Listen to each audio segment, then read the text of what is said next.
Welcome back to another day of Back Down History Lane, where I give you scripture. I give you something edifying for your soul. I give you something truly to think about.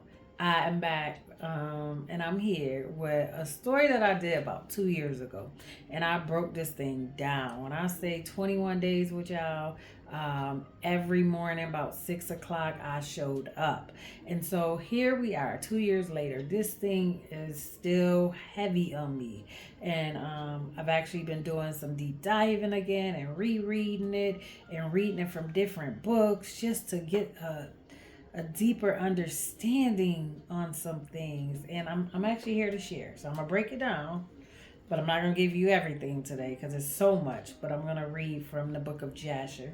And I'm going to read the chapter 26. And I'm going to read from the 7th on down.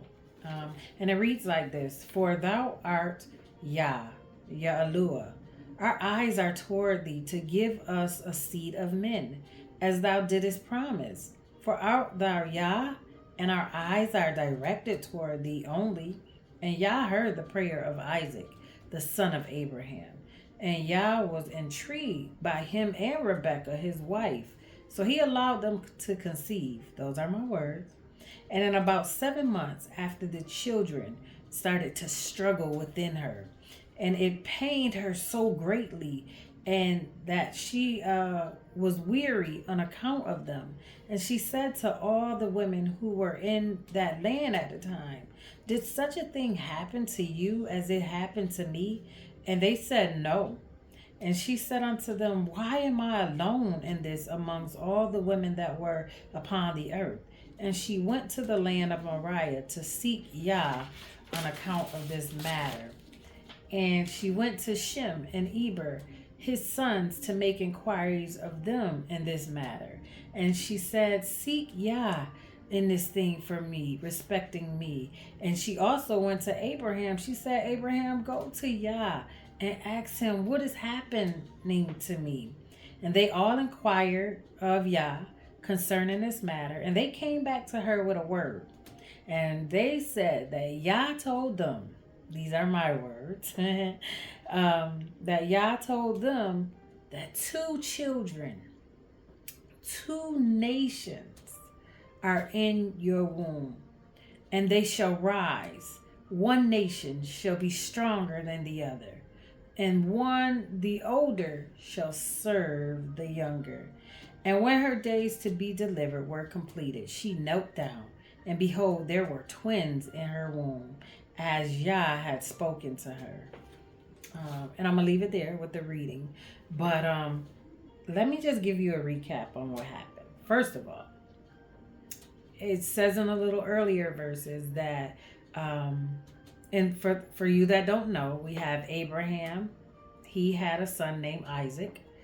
Isaac had needed a wife. So Abraham went and prayed, got him his wife. His wife's name was Rebekah. Rebecca came along. Now you got Isaac and Rebecca.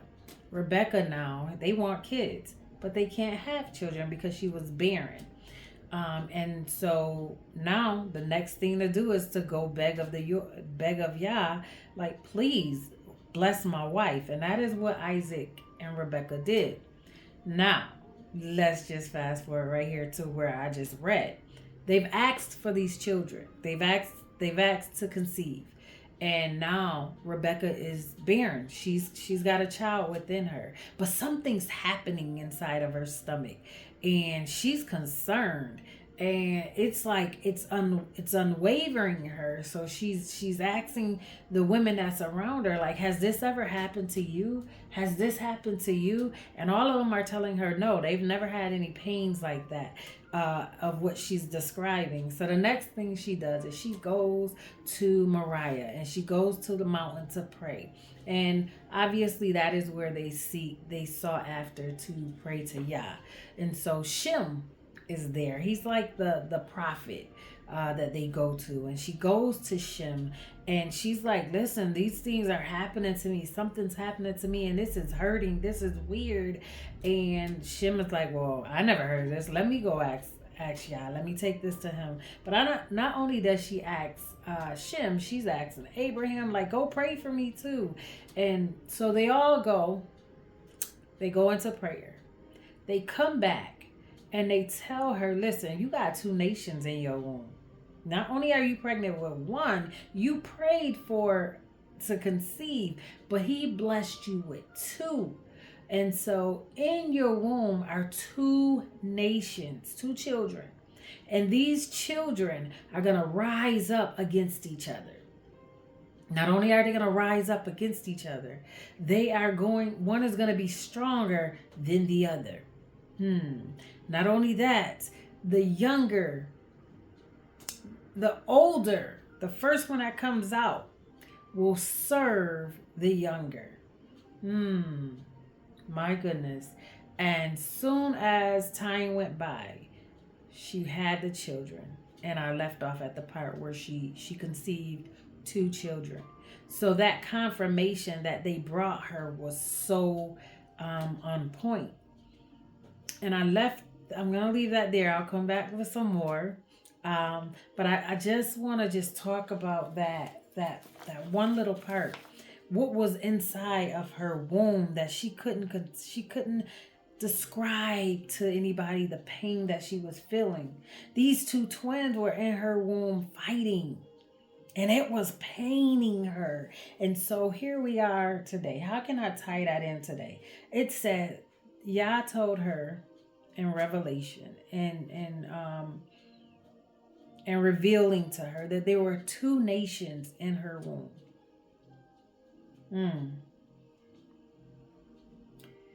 And that they will be two separate people. They won't get along. One nation will be stronger than the other. And the oldest will serve the youngest. This is so prophetic. Because when we listen to that, we think that those children that Rebecca had centuries ago, that they're just gone. But if I can tell you, those children that she had reside on this earth today.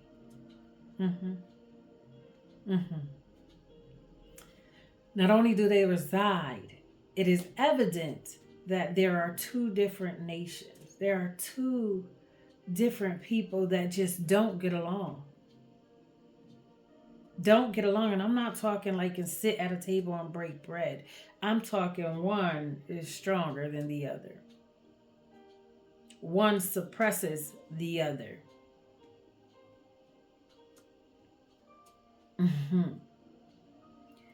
But in the end, it says, the last part, it said that the older will serve the younger at the end.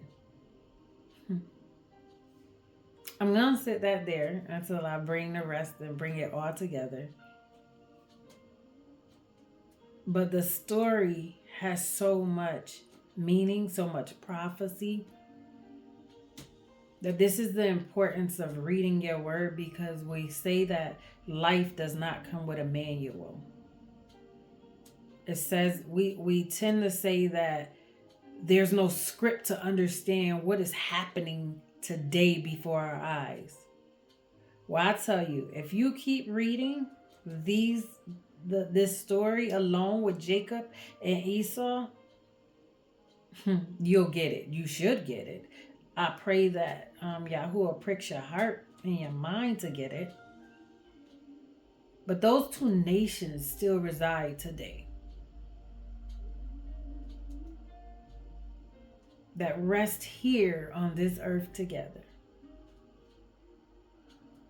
And I thank you for listening. Look out for me to come back with the rest of it.